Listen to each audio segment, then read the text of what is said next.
Hi everyone, it's Jessica. Welcome back to my channel. Today I've grabbed 3 of my patriotic quilts and I'm going to give you a show and tell for them. But before we jump into that, I want to talk to you about the July challenge. So I was hosting monthly challenges there for a little while. Every month I would talk about a topic. They were really fun. That whole month then we'd work on the challenge for that topic, and at the end of the month I would show you what I made. I've taken a few months break from those. It's been a few months since we've had a challenge, but I'd like to get back to that, and I have a challenge for you for July. So the challenge this month is going to make something fruit or vegetable inspired. Now you can go as kind of basic as using fabric that has fruits or vegetables on it with any block that you want, or you can go a little bit more in detail and make a block that actually is a fruit or a vegetable.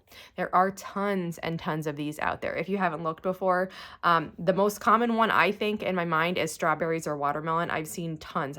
I've made a whole quilt of watermelon blocks before. That was super fun. There's a lot of these. I've also recently seen a tomato inspired block, and I've used her patterns here and shared about it before, Burlap and Blossom Patterns. It's a shop on Etsy, and she does mainly block patterns. She also has quilt patterns and things, but mainly they're block patterns, and each block will come in multiple sizes when you buy it. She has tons of patterns like this, and I recently saw she released a tomato pattern, and it's all on one block, and it's a tomato, and then next to it is a jar of marinara sauce. So it's representing growing the tomato in your summer garden and then preserving it into marinara sauce. And I thought that was a really great idea. My guild is doing this challenge for this month, and ours is to make a mini quilt with it. So our project has to be 20 by 20 when it's finished. Here, I don't think you need to be that stringent. If you want to, you can do that. That's what I'll be doing. But also, I thought it would be really cute if you made one block and then made it into a hot pad. And you can even do an assortment. It'd be great for your summer table. Having these fruit and vegetable themed hot pads on there, I thought that'd be super cute. So I'm excited to be bringing these challenges back. I'm really excited to start this one.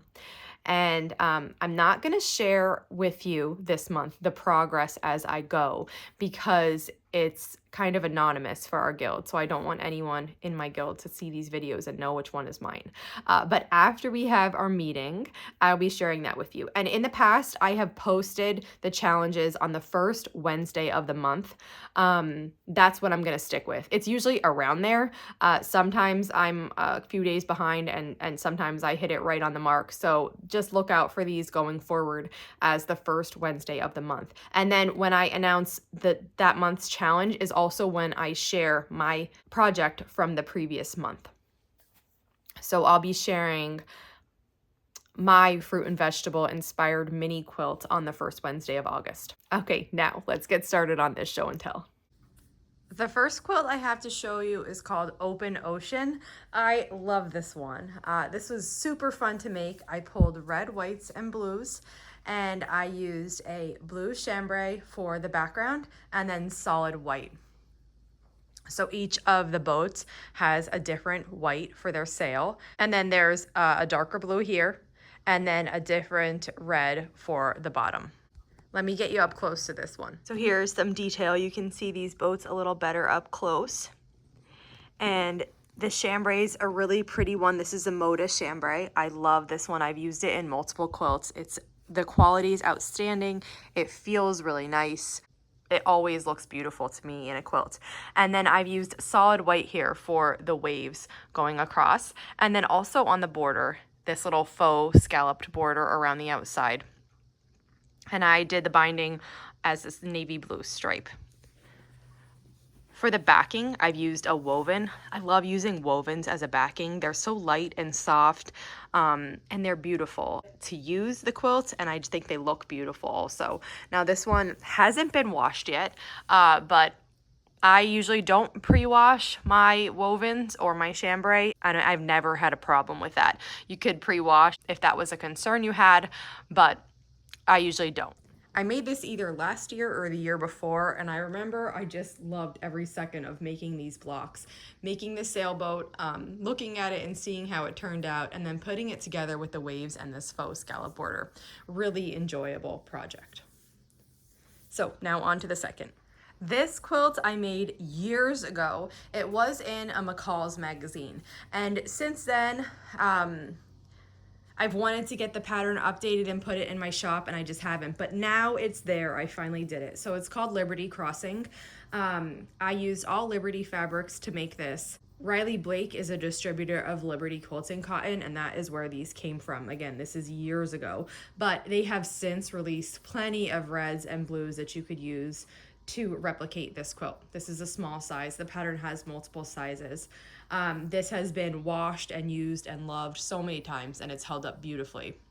Let me get you a little closer. So this is a really simple design. These blocks are easy to make. They only use squares and rectangles, so it's great for beginners. When I made this, I only used a few Liberty prints, but you can get really scrappy here and, you know, do a different red for every red position. You can do a different white print here if you wanted. I used the same, but you don't have to. Same thing for these navy blocks. These could all be different from scraps, or they could be the same like they're shown here. Then it has this border, which is a light blue print with red, and then a final border of solid white. And I use this really pretty Liberty print for the binding. The back, I just did a solid white. Sometimes I really like that. Sometimes I like to go crazy with my backing, make it a really beautiful focal point, and sometimes I just like to use a solid. So I think this is really gorgeous on this quilt. And I could not remember the issue that this was in, but I went back to look, and it was in the Quilt Maker magazine, the September-October of 2020 issue. And here you can see the beautiful photograph that they've taken of it. And when I searched my name on their website, because I couldn't remember the name of the quilt, so I didn't know, I just searched my name. They have this little thing. It says, Jessica Dayon is a talented quilt designer featured in several quilting publications. Her work includes the stunning Glowing Topaz quilt in the May-June 2020 issue of McCall's Quilting and the Summer Crossing, which is this one, quilt showcased in the September-October 2020 of Quilt Maker magazine. These designs highlight her ability to create beautiful, inspiring patterns that resonate with quilters of all styles. I thought that was really nice. I've actually done quite a few patterns for them, more than the two they have listed here, but that's really nice. I mean, it's probably AI generated, but still, it's nice. So let's go on to the third. The third and final quilt for today is Fidelity. This one is one of the first batch of quilts that I designed. I really loved making this. This used Portsmouth by Minnick & Simpson. It's quite an old line. I made this a long time ago, but I love that line so much. I bought a ton of it. I especially love the background. It's hard to see here. I'll get you close in a minute, but those are stars. And I just had the best time matching. It had red, blue, gray, and then creams. And I had the best time. Every star has red, here's the gray, and then the blue, and the background is the creams. I had a really good time pulling the grays, the blues, the reds. It was just so fun to make. Here's one of the blocks close up, and now you can see those stars in the background. It just makes for a really fun quilt. This quilt's been washed and used and loved so much. It's held up fantastically, and it's just a really joyful quilt to make. These blocks are fun to assemble. They have a big impact with the bright colors. Or you could do it subtly. I mean, the thing is that I'm showing you these quilts in red, white, and blue. They can be done in any color scheme. Even the sailboats, black and white, that would be stunning.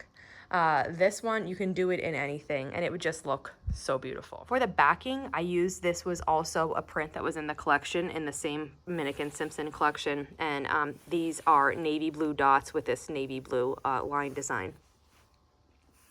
And I really do love it. Like I said, I widely vary on the types of backings that I like to use, and I think for this quilt, this backing is perfect. This one's quilted with stars and a meander, so like right here you can see the star, and then there's these like loopy meanders all around the stars. And I do think it turned out really nice. So that's it for today. I hope you like seeing these quilts. The links to all these patterns are below. If you have any questions, just let me know, and if not, I'll see you back here soon. Thanks for following along.